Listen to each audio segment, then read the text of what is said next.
দেখুন শম্ভুবাবু, আমার কোম্পানিতে সব কিছুরই ট্রান্সপারেন্সি থাকে। এখন যদি আমার এমপ্লয়ির কোনো রিলেটিভস অথবা পরিচিত সে যদি বিজনেস করে, তাহলে ওই পার্সিয়ালিটির একটা প্রশ্ন উঠে যায়।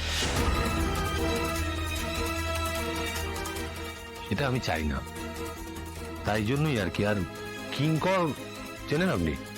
কিঙ্কর একটা ভালো কথা বলে, চাষ আর বাস এক জায়গায় নয়।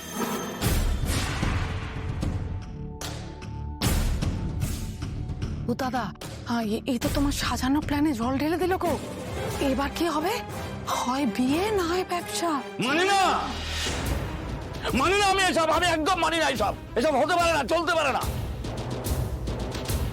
আমি এত দূর থেকে এখানে এত আশা নিয়ে এসেছি, সেটা আশা? আপনি কি বলছেন শম্ভুবাবু? স্যার আপনাকে কবে কখন কি সেরা আশা দিলেন? কিছু তো বুঝতে পারছি না আপনার কথা। আমিও কিছুই বুঝতে পারছি। আমি কিন্তু সবটাই বুঝতে পারছি। ঠিক আছে, এটাই যখন সত্য, তখন আমিও বলে দিচ্ছি, এ বিয়ে হবে না। দাদা,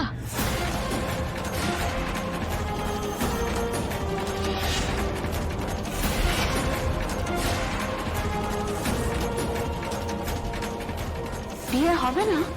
এটা সত্যি ঠাকুর? ঠিক শুনলাম তো আমি? আপনি কি বলছেন দাদা? একটা সামান্য নিয়মের জন্য আপনি বিয়েটা? বললাম তো, এ বিয়ে হবে না, এটা ফাইনাল। নিকুচি করেছে নিয়মে। বাবা, অপু এখন থেকে অপু নয়। কি